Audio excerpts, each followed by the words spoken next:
नमस्कार दोस्तों, कैसे हैं आप लोग। मेरा नाम सौरभ कुमार है और मैं आप लोग को यहाँ पर केबीसी नैनो किताब से बिहार समझ पा रहा हूँ, जो कि आपका एक किताब जो है थ्योरी बेस्ड किताब है। इस किताब से हम लोग पढ़ने जा रहे हैं। आज का टॉपिक वह है आपका चैप्टर में पढ़ेंगे 15, जो कि आपका बिहार समसामयिक। ठीक है, तो बिहार समसामयिकी पढ़ेंगे। ठीक है, तो बिहार का जो भी आपका करंट है, लेटेस्ट जो भी है उसको पढ़ते हैं। ठीक है, तो चलिए स्टार्ट करते हैं चैप्टर 15 को। इसको हम जो है 2 से 3 पार्ट में, 2 से 3 वीडियो में इसको कंप्लीट करेंगे। ये आपका किताब है बिहार समग्र केबीसी नैनो का। ठीक है, 2021 एडिशन का। तो आपका यहाँ पर दिया बिहार का पहला सामुदायिक पक्षी अभ्यारण्य। तो बिहार का पहला सामुदायिक पक्षी अभ्यारण्य कटिहार में खोला गया। ठीक है, तो कटिहार के मनिहारी ब्लॉक में ग्रामीणों ने अनूठी पहल की है, जहाँ यहाँ के मौजा जंगला टाल इंग्लिश के निवासियों ने अपनी 143 एकड़ रैयती जमीन में बिहार का पहला सामुदायिक पक्षी अभ्यारण्य बनाने की पहल की है। तो कटिहार के मनिहारी ब्लॉक में ग्रामीणों ने अनूठी पहल की है और यहाँ के मौजा जंगला टाल इंग्लिश के निवासियों ने अपनी 143 एकड़ रैयती जमीन में बिहार का पहला सामुदायिक पक्षी अभ्यारण्य बनाने की पहल की है। ठीक है,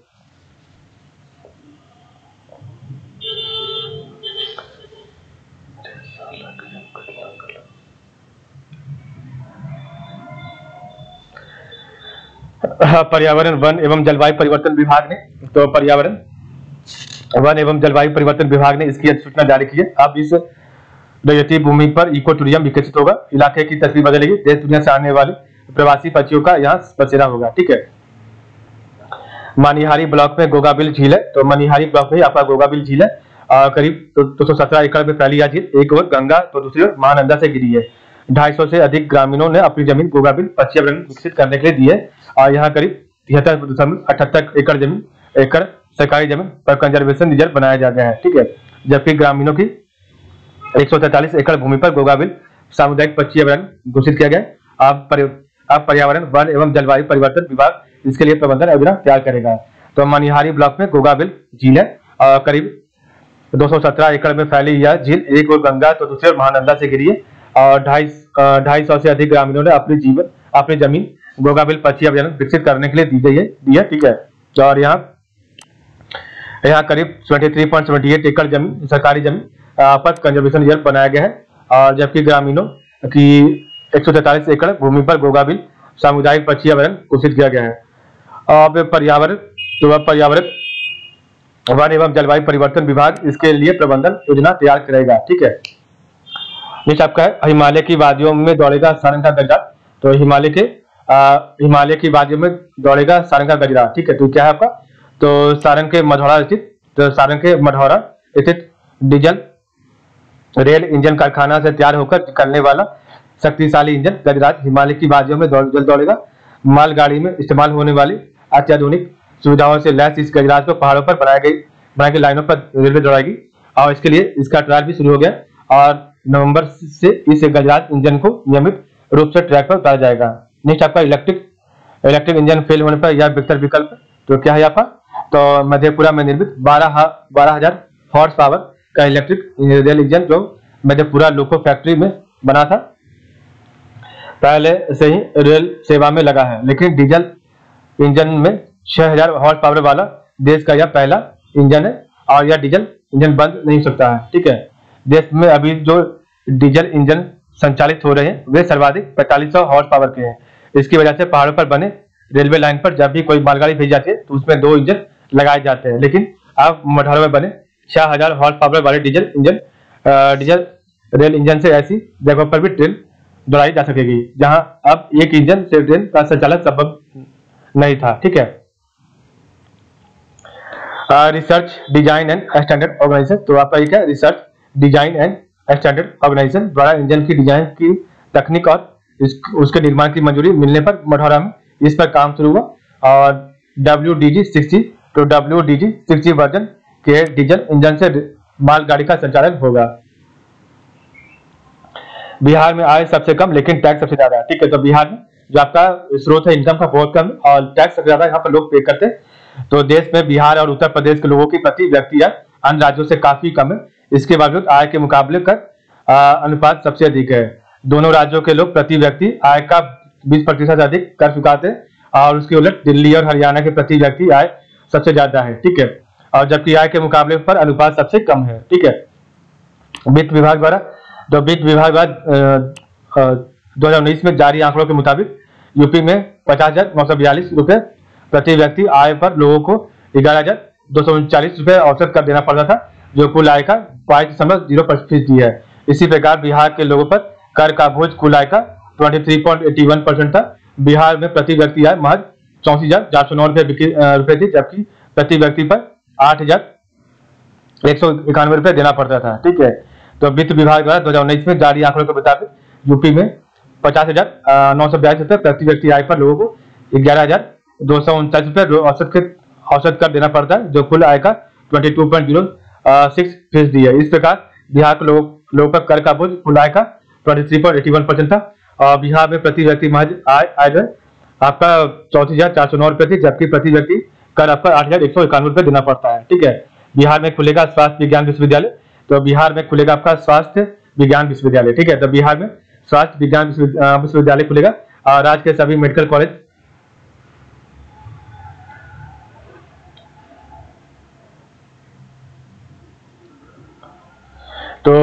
राज्य के सभी मेडिकल कॉलेज, पारा मेडिकल संस्थान, आयुर्वेदिक मेडिकल और यूनानी संस्थान इसके अधीन होंगे। विश्वविद्यालय का क्या स्वरूप हो, इसके लिए राज्य सरकार ने 4 सदस्यीय कमेटी बनाई है और राज्य में अभी मेडिकल कॉलेज का संचालन आर्यभट्ट ज्ञान विश्वविद्यालय करता है, ठीक है। एमसीआई, तो एमसीआई ने बोर्ड ऑफ गवर्नेंस के सदस्य डॉक्टर विनोद कुमार पॉल की ओर से जारी पत्र में कहा है कि बिहार में दिसंबर 2020 तक स्वास्थ्य विज्ञान विश्वविद्यालय की स्थापना कर लेनी है। वर्तमान समय में राज्य में 12 सरकारी व 5 प्राइवेट मेडिकल कॉलेज है। हर साल एमबीबीएस में 1180 सीटों पर दाखिला होता है और राज्य में सरकारी मेडिकल कॉलेज की संख्या अगले 5 वर्षों में 25 हो जाएगी, ठीक है। तो वर्तमान समय में राज्य में 12 सरकारी व 5 प्राइवेट मेडिकल कॉलेज है और हर साल एमबीबीएस में 1180 सीटों पर दाखिला होता है और राज्य में सरकारी मेडिकल कॉलेजों की संख्या अगले 5 वर्षों में 25 हो जाएगी। नेक्स्ट आपका है भागलपुर दिल्ली विक्रमशिला एक्सप्रेस में मंजूषा पेंटिंग लगाई गई है। तो भागलपुर दिल्ली विक्रमशिला एक्सप्रेस में मंजूषा पेंटिंग को जो लगाया गया है, ठीक है। तो भागलपुर से आनंद विहार दिल्ली जाने वाली विक्रमशिला एक्सप्रेस अब अंक की लोक कला मंजूषा की भाग बन गई है। इस ट्रेन की सभी बोगियों में मंजूषा पेंटिंग कराई गई है और मंजूषा पेंटिंग की गई कई बोगियों अब विक्रमशिला एक्सप्रेस में लगकर आनंद विहार के सफर पर जाने लगी है। अब भागलपुर से लेकर दिल्ली तक के लोग मंजूषा कला को देख रहे हैं और उसके बारे में जानना चाह रहे हैं, ठीक है। वैसे आपका राजगीर में 5वें धर्म सम्मेलन का आयोजन हुआ। तो राजगीर में 5वें धर्म सम्मेलन का आयोजन हुआ। तो बिहार के राजगीर में 27 से 28 जुलाई 2019 के दौरान 5वें अंतर्राष्ट्रीय धर्म सम्मेलन का आयोजन किया गया और इस सम्मेलन का उद्घाटन केंद्रीय मंत्री किरेन रिजिजू द्वारा किया गया और इस सम्मेलन का आयोजन राजगीर में दूसरी बार किया गया है, ठीक है। तो बिहार के राजगीर में 27 से 28 जुलाई 2019 के दौरान 5वें अंतर्राष्ट्रीय धर्म सम्मेलन का आयोजन किया गया और इस सम्मेलन का उद्घाटन केंद्रीय मंत्री किरेन रिजिजू द्वारा किया गया और इस सम्मेलन का आयोजन राजगीर में दूसरी बार किया गया, ठीक है। इस सम्मेलन का उद्देश्य लोगों को आतंक, हिंसा, ग्लोबल वार्मिंग इत्यादि के बारे में जागरूक करना है और इस सम्मेलन में बौद्ध धर्म के सत्य, चित्त, आनंद तथा निर्वचन धर्म परंपरा इत्यादि पर भी फोकस किया गया है। तो इस सम्मेलन का उद्देश्य लोगों को आतंक, हिंसा, ग्लोबल वार्मिंग इत्यादि के बारे में जागरूक करना है और इस सम्मेलन में बौद्ध धर्म के सत्य, चित्त, आनंद तथा निर्वचन धर्म परंपरा इत्यादि पर भी फोकस किया गया है, ठीक है। नेक्स्ट आपका है भारत नेपाल पेट्रोलियम पाइपलाइन का उद्घाटन। तो भारत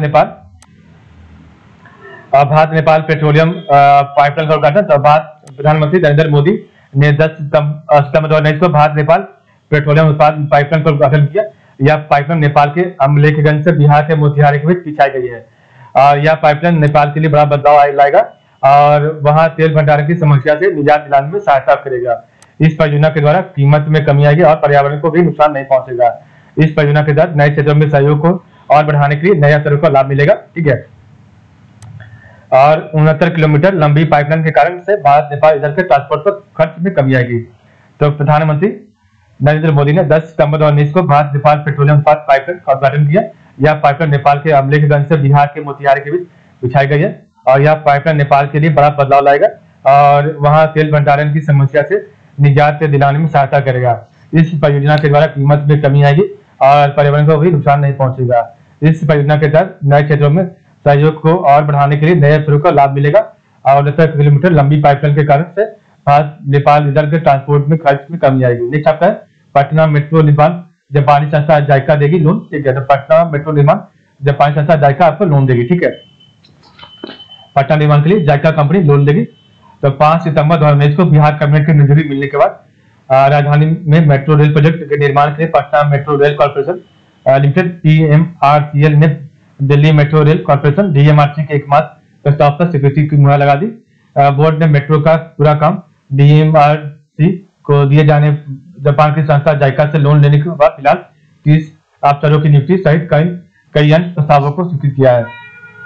कैबिनेट की मंजूरी मिलने के उपरांत PMRCL और DMRC के संग अनुबंध पर हस्ताक्षर होने के बाद आगामी 3 माह में मेट्रो का काम शुरू हो जाएगा और 2024 तक इसका काम जो है इसका पूर्ण संचालन शुरू हो जाएगा। पटना में मेट्रो के 2 कॉरिडोर को स्वीकृति मिली है। ईस्ट वेस्ट कॉरिडोर दानापुर से मीठापुर के बीच और आपका जो है नॉर्थ साउथ कॉरिडोर पटना से गांधीधाम होते हुए न्यू आईसीपीटी तक प्रस्तावित है। प्रोजेक्ट की कुल अनुमानित लागत 13,365.77 करोड़ जबकि निर्माण लागत 9,435.51 करोड़ है। ठीक है, नेक्स्ट आपका बिहार के सिलाव खाजा को मिला जीआई टैग। तो बिहार के सिलाव खाजा को मिला जीआई टैग। तो बिहार की मिठाइयों में सिलाव खाजा पहली मिठाई है जिसे भारत सरकार की एजेंसी जीआई टैग की मान्यता दी है। ठीक है, बिहार में मिलने वाले मिष्ठान सिलाव खाजा को भौगोलिक संकेत जीआई टैग दिया गया है। बिहार की यह पारंपरिक मिठाई इस क्षेत्र की विशिष्टता को दर्शाने में अहम भूमिका निभाएगी। इसके पहले बिहार की लीची को भी 18 अक्टूबर 2018 को जीआई टैग मान्यता प्रदान की गई थी। सिलाव खाजा के लिए बिहार को शाही लीची, जर्दालू, कतरनी चावल एवं मगही पान को भी जीआई टैग मिल चुका है। नीति आयोग राष्ट्रीय स्वास्थ्य रिपोर्ट 2019 बिहार की स्थिति सबसे खराब है। तो नीति आयोग की रिपोर्ट 2019 में स्वास्थ्य और चिकित्सा सेवाओं के मोर्चे पर बिहार और पिछड़ा गया है, यानी पिछली बार की तुलना में यहाँ स्वास्थ्य और चिकित्सा की हालत और बिगड़े है। स्वास्थ्य सूची में उत्तर प्रदेश 20वें, उत्तराखंड 19वें और उड़ीसा 18वें स्थान पर है। रिपोर्ट के अनुसार संदर्भ वर्ष 2015-16 की तुलना में 2017-18 में स्वास्थ्य और चिकित्सा के क्षेत्र में विभाग का संपूर्ण प्रदर्शन सूचकांक 6.35 अंक गिरा है। इसी दौरान उत्तर प्रदेश के प्रदर्शन सूचकांक में 5.08 अंक, उत्तराखंड 5.0 अंक तथा उड़ीसा के सूचकांक में 3.46 अंक की गिरावट आई है। ठीक है, नेक्स्ट आपका बेहतर सुधार वाले राज्य। तो आपका बेहतर सुधार वाले राज्य कौन है? तो सूचकांक में सुधार के पैमाने पर हरियाणा का प्रदर्शन सबसे अच्छा रहा। तो सूचकांक के आधार पर पैमाने पर हरियाणा का प्रदर्शन सबसे अच्छा रहा, जबकि 2017-18 के संपूर्ण सूचकांक में 6.55 अंक का सुधार आया है। उसके बाद क्रमशः राजस्थान दूसरा, झारखंड तीसरा और आंध्र प्रदेश चौथे स्थान पर रहा है। ठीक है, नेवा के उपयोग में बिहार विधान परिषद को प्रथम स्थान। तो नेवा के उपयोग में बिहार विधान परिषद को प्रथम स्थान मिला। तो नेशनल ई विधान एप्लीकेशन नेवा सॉफ्टवेयर के उपयोग में बिहार विधान परिषद को देश भर में प्रथम स्थान प्राप्त हुआ। भारत सरकार के संसदीय मंत्रालय के तत्वावधान में संसद एवं देश की सभी विधान मंडलों के लिए नेशनल ई विधान एप्लीकेशन नेवा सॉफ्टवेयर का निर्माण किया गया है। ठीक है, तो भारत सरकार के संसदीय मंत्रालय के तत्वावधान में संसद एवं देश के सभी विधान मंडलों के लिए नेशनल ई विधान एप्लीकेशन नेवा सॉफ्टवेयर का निर्माण किया गया है। नेक्स्ट आपका बिहार 17वीं लोकसभा चुनाव। तो बिहार 17वीं लोकसभा चुनाव 2019 में जो है क्या हुआ? तो बिहार में 40 लोकसभा क्षेत्र में बिहार लोकसभा चुनाव के परिणाम 23 मई को घोषित किए गए। बिहार में जहां भाजपा ने इस बार जदयू के साथ हाथ मिलाए और अपनी विजय 5 सीटों का त्याग कर 17 सीटों पर चुनाव लड़ा और सभी 17 सीटों पर जीत हासिल की, जबकि जदयू ने 17 में से 16 सीटों पर जीत हासिल की। इसके सहयोगी लोक जनशक्ति पार्टी को 6 सीटें मिली, जबकि विपक्षी महागठबंधन में से कांग्रेस को ही 1 सीट पर जीत हासिल हुई। 17वीं लोकसभा चुनाव में इस बार बिहार में 7.06 करोड़ कुल मतदाता थे, जिनमें 3.32 करोड़ महिला मतदाता और 3.23 करोड़ पुरुष मतदाता थे, जबकि इसमें 15.50 लाख पहली बार मतदाता बने थे। ठीक है, 17वीं लोकसभा निर्वाचन में नोटा इनमें से कोई नहीं को पसंद करने वालों में बिहार में कुल मिलाकर 2% से अधिक के साथ 8 लाख से अधिक वोटरों ने मत दर्ज किया और इस बार गोपालगंज निर्वाचन क्षेत्र में से 5.04% की सर्वाधिक हिस्सेदारी थी। ठीक है।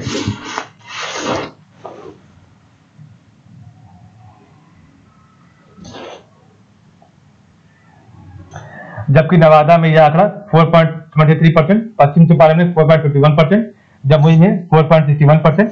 और इस बार महिला मतदाताओं की संख्या 59.92% के साथ पुरुषों की 55.26% मुकाबले अधिक थी। 17वीं लोकसभा चुनाव में बिहार में चुनाव के 7 चरण।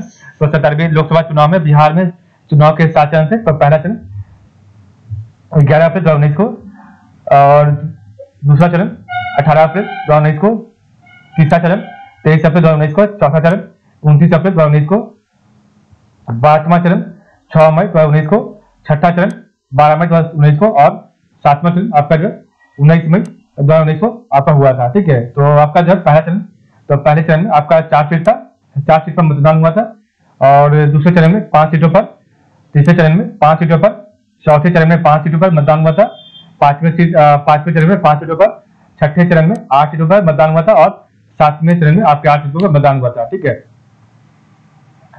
तो आपका जो है पहले चरण में आपका जो वोटिंग हुआ वो 55.4% हुआ, 44%। दूसरा चरण में 62.92% आपका वोट हुआ, तीसरे चरण में 61.20% वोट हुआ, आपका चौथे चरण में 59.27%, पांचवें चरण में 57.08%, छठे चरण में 59.38%, और सातवें चरण में 53.36% वोट हुआ। ठीक है, जिस आपका पार्टी वाइज परफॉर्मेंस क्या था, तो भारतीय जनता पार्टी बीजेपी ने 23.38% वोट शेयर था इसका, एलजेपी का लोक जनशक्ति पार्टी का 7.86%, जेडीयू का जनता दल यूनाइटेड का 21.81% वोट शेयर, भारतीय राष्ट्रीय कांग्रेस का आईएनसी का 7.21%, राष्ट्रीय जनता दल का 50.36% वोट शेयर था। ठीक है, तो भारतीय जनता पार्टी का जो बीजेपी का जो वोट शेयर परसेंट था वो आपका -5.8% और 5.82% था, ये घट गया। लोक जनशक्ति पार्टी का +1.46% बढ़ गया, और जनता दल यूनाइटेड जेडीयू का +6.01% बढ़ गया। ठीक है, और भारतीय राष्ट्रीय कांग्रेस का -0.7 आपका घट गया, आपका राष्ट्रीय जनता दल आरजेडी का -4.7%, आपका 74% आपका जो इसका वोट शेयर घट गया। ठीक है, भारतीय जनता पार्टी ने बीजेपी ने 17 सीटें जीती, लोक जनशक्ति पार्टी एलजेपी ने 6 सीटें जीती, जनता दल यूनाइटेड ने 16 सीटें जीती, और भारतीय राष्ट्रीय कांग्रेस आईएनसी ने 1 सीटें जीती, और आपका राष्ट्रीय जनता दल आरजेडी ने आपका कोई सीटें प्राप्त नहीं की थी। ठीक है, बिहार में 7 चरणों को मिलाकर कुल औसत मतदान 57.33% रहा था। जम्मू कश्मीर के बाद भारत का सबसे कम मतदान प्रतिशत वाला बिहार था। नेक्स्ट आपका है जल जीवन मिशन। तो आपका जल जीवन मिशन क्या है, तो केंद्र सरकार ने जल जीवन मिशन के लिए वित्तीय वर्ष 2020-21 में बिहार को 1832.66 करोड़ रुपए आवंटित किए, और इस आवंटित धन से राज्य सरकार 50 लाख से अधिक घरों में नल के पानी का कनेक्शन प्रदान करेगी। तो इस आवंटित धन से राज्य सरकार 50 लाख से अधिक घरों में नल के पानी का कनेक्शन प्रदान करेगी, और इस मिशन के तहत वर्ष 2024 तक सभी ग्रामीण घरों तक पाइप के माध्यम से पानी पहुंचाने का पीने का पानी पहुंचाना है। ठीक है, वी थिंक डिजिटल। तो वी थिंक डिजिटल क्या है, तो वी थिंक डिजिटल हम डिजिटल सोचते हैं कार्यक्रम महिलाओं के लिए डिजिटल रूप से साक्षरता प्रशिक्षण कार्यक्रम है, और फेसबुक द्वारा 11 फरवरी 2020 में प्रारंभ किए गए। इस कार्यक्रम के तहत 7 राज्यों यूपी, बिहार, पश्चिम बंगाल और असम, गुजरात, झारखंड और मध्य प्रदेश के 11 लाख महिलाओं को वर्ष में डिजिटल रूप से साक्षर किया जाएगा। ठीक है, और इस कार्यक्रम को राष्ट्रीय महिला आयोग NCW और साइबर शांति फाउंडेशन की साझेदारी से शुरू किया गया है।